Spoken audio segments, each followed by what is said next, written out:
Hello tout le monde, j'espère que vous allez bien et bienvenue dans cette petite vidéo du lundi. On va parler de Bitcoin et d'un ensemble d'alts, je ne sais pas encore lesquels, mais on va parler de certains alts parce qu'il y a quand même des choses intéressantes qui sont en train de se passer. Enfin bon, on va d'abord commencer par Bitcoin sur la plateforme de notre cher sponsor PrimeXBT. N'hésitez pas à checker le lien qu'il y a en description. Le code LCG vous donne droit à 50% en plus sur vos dépôts. Et on va commencer directement par l'hebdomadaire. Alors l'hebdomadaire, toujours rien à dire, hein. Si jamais on revient vers 45 000, c'est là qu'on a support, c'est là que je prendrai des positions. De même que si on va chercher plus basse cette consolidation et ce support-ci, 38 000, si jamais on y revient. Je doute fortement, mais c'est là que je veux prendre une position. En dehors de ça, pas grand chose à dire, hein. Ça fait déjà des semaines que je vous en parle de cet endroit, de que c'est ici que je veux prendre une position, mais on n'y est jamais revenu. En daily, la partie où je voudrais vraiment prendre une position, c'est donc sur ce support ici à 51 000. Je pense que c'est un support qui devrait tenir si on y revient. Dans le cas contraire, si on revient à 45 000, c'est pas non plus pour me déplaire. Donc en dehors de ça, pas grand chose à dire. Pour le daily et l'intraday, ça reste toujours le même target que celle dont j'avais parlé dans la vidéo de vendredi. Ce qui m'intéresse maintenant, c'est un peu le 4 heures. Alors je sais qu'il y a... alors là c'est intéressant parce qu'on arrive quand même dans une zone où, à mon avis, on va voir quand même un peu de résistance. Pour moi, ça c'est le dernier bastion des bears. Et si on passe au-dessus... à mon avis, Bitcoin est bon pour faire un all-time high. Ça, c'est mon avis personnel. Dans le sens où si on regarde en 4 heures, si on voit le range comme ça, donc partie supérieure, partie inférieure, on a tapé une fois, deux fois, trois fois, quatre fois. Si on revient ici au-dessus et qu'on commence à se rebalader ici, pour moi, c'est bon. Ça devrait pas faire un pli. Ça c'est ce que je vois sur un Bitcoin, c'est si on arrive à passer ici au-dessus, c'est bon.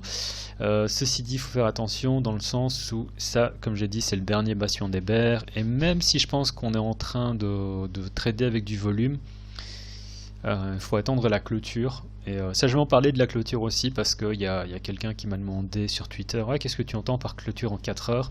Parce que j'avais fait un tweet qui disait si on a une clôture en 4 heures sous les 57 000, à mon avis, Bitcoin va probablement aller à 54. Et il y a quelqu'un qui m'a posé la question, qui m'a dit... et c'est vrai que parfois, c'est des notions qui peuvent pas sembler évidentes pour certains, mais pas pour d'autres. C'est qu'une chandelle, tant qu'elle n'a pas clôturé, c'est-à-dire que quand on a une clôture en daily, c'est tous les jours. En ce moment, vu qu'on est en heure d'été, c'est tous les jours à 2 heures du matin, la clôture en daily. Et le 4 heures, c'est toutes les 4 heures. C'est pour ça qu'en fait, trader en 4 heures, ça peut être quelque chose de bien pour tous les gens qui ont une vie, on va dire, une vie sur le côté, dans le sens où on a une clôture toutes les 4 heures. Donc on a une clôture à 2 heures, une à 6 heures du mat, une à 10 heures, une à 14 heures, une à 18, une à 22. Et donc simplement, il faut regarder lorsqu'on a les clôtures et attendre la clôture pour trader. Donc pourquoi? Parce que là je ne sais pas, on a encore du coup sur cette chandelle, on a encore 1h20, et imaginons que dans 1h20 la chandelle elle se clôture à 57-58 000, tout ça ça devient du coup une mèche qui est assez gigantesque, et ça devient bearish. Donc tant que la chandelle n'est pas clôturée, en fait le potentiel de changement il est assez haut. Et je vais en parler dans un instant directement sur ce chart. Non, pas celui-là. Oh là là. Pour ceux qui se posent la question, oui, je suis en short et je vais peut-être morfler. Bref, je suis déjà en train de morfler. Je vais peut-être me faire sortir du coup. C'est pas ça qui me dérange non plus. Pourquoi est-ce que je parle d'attendre la clôture? Donc, la semaine passée, je vous ai parlé de ceci. Et je vous avais dit que en termes... Je vais virer le volume parce que ça ne m'intéresse pas pour le moment. Et je vous avais dit... Ok, ici on a résistance, on casse la résistance, on passe au-dessus. On a une résistance, on casse au-dessus. Résistance, on casse. Résistance, on casse. Alors, il y avait ça ici également. Résistance. on casse, résistance, on casse, et on était ici. Lorsque j'ai fait la vidéo de vendredi, on était ici, et je vous avais dit, faites attention parce que on est quand même sur une résistance en daily, et même si on a une cassure ici, j'aurais tendance à faire attention par rapport à ce que font les prix. Et si on revenait sous la résistance ici, je me disais que dans un premier temps on aurait pu venir chercher justement cette target là qui était notre support, mais je vous avais également dit qu'on aurait pu venir chercher plus bas, à savoir ici, chose qu'on a faite. Et donc on peut voir ce qui s'est passé, je vous avais dit de faire attention, et ça s'est vraiment passé comme je l'avais dit dans la vidéo de la semaine passée. J'avais pas dit que ça allait se passer, j'ai dit que si on revenait, je pense qu'on allait rechuter. Et ma manière de trader, c'est toujours si on fait un truc, et ben, je prends une position en fonction. Là, c'est un peu la même chose. Et je vais juste vous montrer pourquoi est-ce que je parle de clôture, parce que même si en 4 heures on a eu la clôture, ici on peut voir on a clôturé en 4 heures, et c'est toute la petite zone que j'ai délimitée ici dans le carré vert. On a eu la clôture au-dessus, mais lorsqu'on vient regarder le daily, on n'a pas clôturé au-dessus. Et c'est ça que je veux vous dire par il faut attendre la clôture, parce que tant qu'on n'a pas la clôture, en fait, on n'a aucune confirmation. Et là, si on regarde la chandelle en daily, c'est-à-dire que lorsque j'ai fait la vidéo, cette chandelle, elle était verte. Évidemment, je peux pas la dessiner. Mais en gros, ça donne ça. On avait la chandelle qui était verte. Et après la clôture, enfin avant la clôture, mais après la clôture, en fait, ce que ça donnait, c'était ça. Avec cette mèche. Évidemment, ça donne pas très bien. Voilà. Donc ça c'est, je sais pas si c'est clair ce que je dis, mais en fait tant que la chandelle n'est pas clôturée, en fait la chandelle elle peut bouger. Et ce qui se passe c'est que parfois elle peut clôturer de manière bearish, alors qu'en intraday on est sur des, on se dit ok on a réussi à casser le niveau. C'est ce qui s'est passé là. On pensait qu'en 4 heures on a cassé le niveau. Or en daily on revient.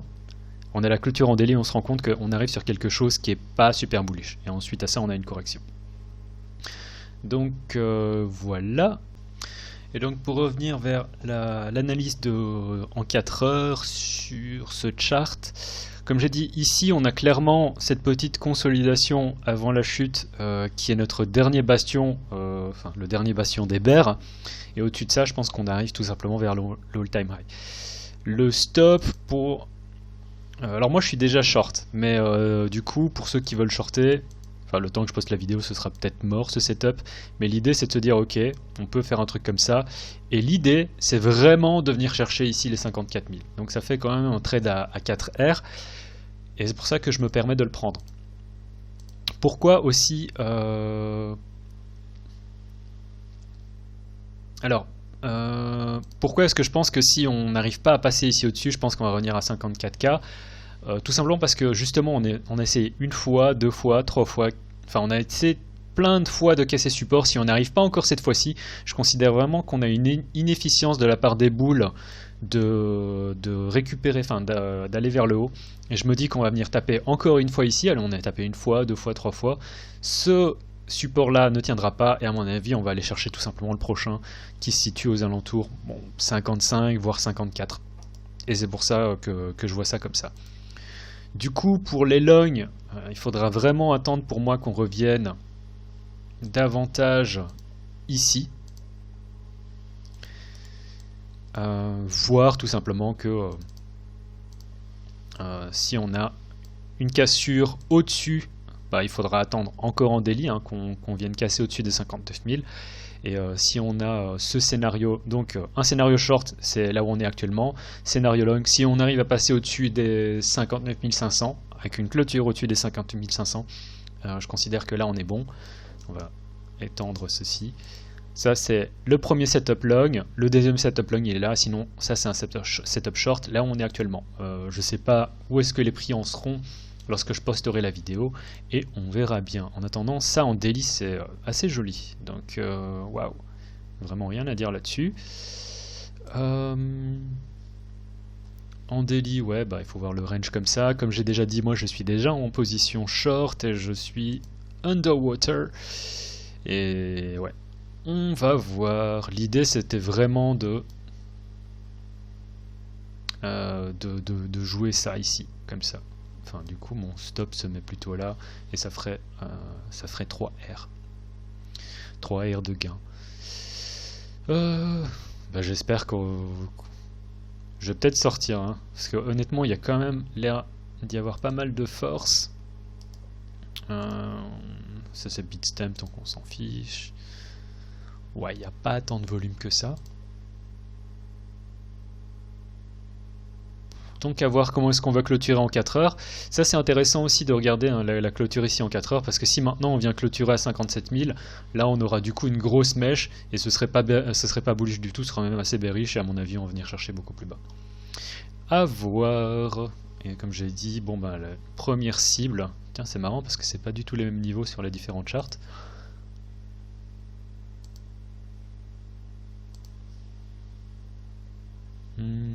Bah ouais, c'est tout à fait possible qu'on vienne trouver du support directement là aussi. Hein. Mais je pense vraiment qu'on viendra éventuellement plus bas. Je sais pas comment j'ai tracé cette chose. Comment j'ai tracé cette zone. Ah, mais c'est en fait c'est ce support-ci. Ça correspond à ça. Mais je pense qu'on pourrait en fait avoir des mèches qui viennent chercher carrément plus bas aux 54 000. Mais c'est vrai que ça peut faire un support aussi. Et je vous avais dit que je vous ferais une vidéo sur sur la liquidité. Et je l'ai pas fait et je m'en excuse, mais je vais essayer de faire ça, durant la semaine prochaine. Enfin la semaine qui vient. Ouais, ça pourrait se passer également ça. Comme j'ai dit, hein, l'analyse technique c'est pas une science exacte, on peut dessiner plusieurs niveaux et enfin l'idée c'est encore et toujours de faire de l'argent.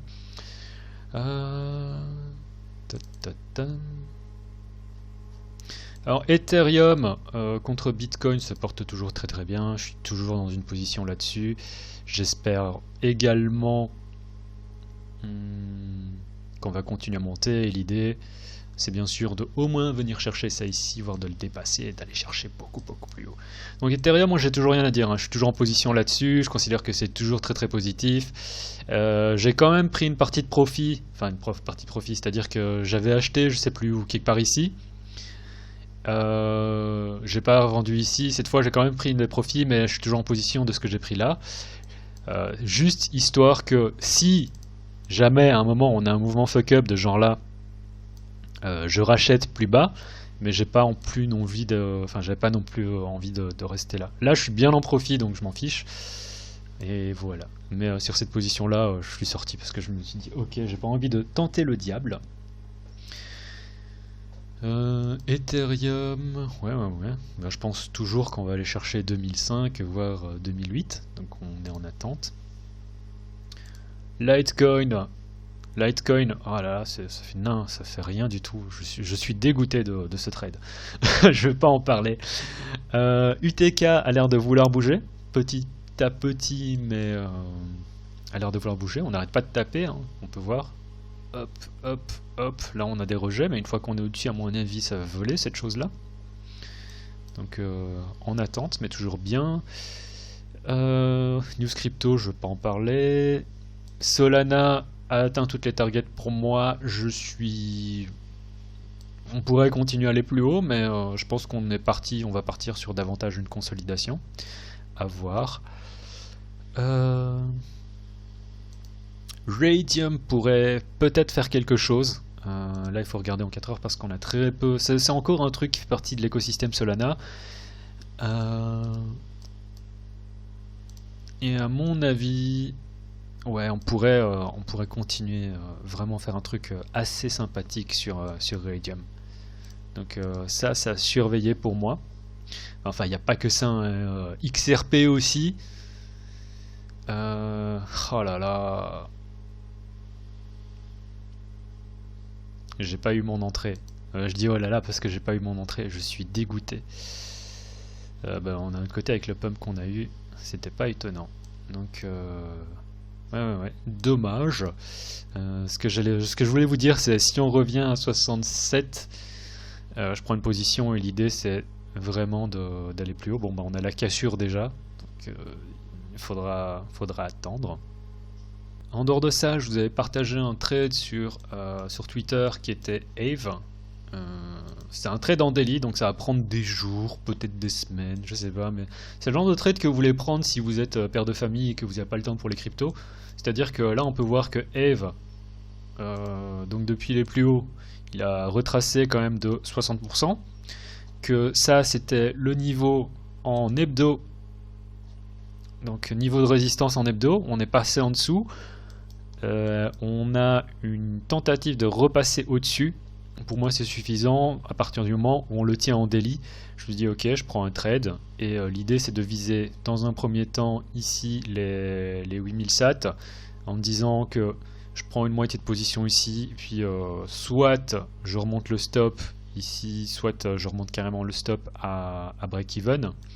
Mais l'idée ça aurait été éventuellement de jouer quoi? De jouer les épaules, tête, épaule inversée, pour ensuite vraiment aller chercher les 100% en fait sur le trade. Et là, ça aurait, enfin, vous pouvez voir que ça fait quand même quelque chose d'intéressant. Et c'est un trade en daily, vous devez simplement regarder la position une fois par jour. Bon, à la clôture, c'est-à-dire au réveil. Mais c'est le genre de truc que personnellement, en tant que swing, ça me dérange pas. Et d'acheter une position spot, c'est-à-dire sans levier ni rien. Et voilà. Alors, en dehors de ça... Enfin, il y a tellement de trucs qui se portent bien. Avalanche se porte bien. Bitcoin Cash se porte bien. Il y a vraiment un ensemble de choses qui... Voilà, Bitcoin Cash, à mon avis, est potentiellement... On n'est pas encore, mais potentiellement en train de faire un retournement de tendance. Donc même Bitcoin Cash, il est peut-être temps, hein. Oh là là. C'est marrant parce que plus on remonte vers la gauche, plus on se rend compte que... Oh la vache. Oh la vache. Waouh. Je sais pas, mais si on a un retournement de tendance sur Bitcoin Cash, ça pourrait être assez bien. Et à mon avis, il y a un ensemble de traders qui vont prendre, enfin qui vont rentrer dessus simplement pour le trader et pas forcément pour les fondamentaux. Enfin, le pire, ce serait de voir BSV qui commence à pumper. Ouais, mais on pourrait faire un x2 là-dessus, hein. Enfin, au moins 50%, quelque chose comme ça. Waouh. Si on a un retournement de tendance ici, hein. Donc ça nécessiterait que on vienne récupérer ce niveau. Pour le moment on trouve de la résistance, mais une fois qu'on descend au-dessus, enfin qu'on repasse au-dessus, pourquoi texte? Une fois qu'on repasse au-dessus, ça pourrait être bien. Donc première target, voir comment est-ce que ça se passe. C'est éventuellement ici qu'on veut, je veux dire, même si vous prenez une position longue ici, le stop, il est quand même assez clair. C'est ici en dessous. Je pense pas qu'on doit revenir vers ici en dessous. Si on y revient, ce serait vraiment pas génial. Là, je suis même pas sûr en fait qu'il faille attendre le. Enfin, si idéalement, si on veut suivre une routine, il faut attendre qu'on passe au-dessus. Mais vous pouvez éventuellement commencer déjà à accumuler parce que pour moi, à mon avis, il n'y a pas trop de doute qu'on va revenir monter au-dessus. Après, voilà, ce ne sont pas des conseils financiers ni rien. À vous de voir. Ouais, votre dot est déjà en train de s'envoler là, donc pas grand chose à dire. Mais si on revient vers les 40 $, prendre position quoi. Donc on a résistance ici, si on vient retaper sur l'ancienne résistance pour retester ça en tant que support, il faut prendre position, il ne faut pas se poser de questions. Là encore, hein, c'est une espèce de trade en daily, donc enfin davantage en 4 heures, mais voilà. C'est donc tout pour la vidéo de ce lundi, en vous souhaitant une excellente semaine. C'était le cryptographe. Tchuss.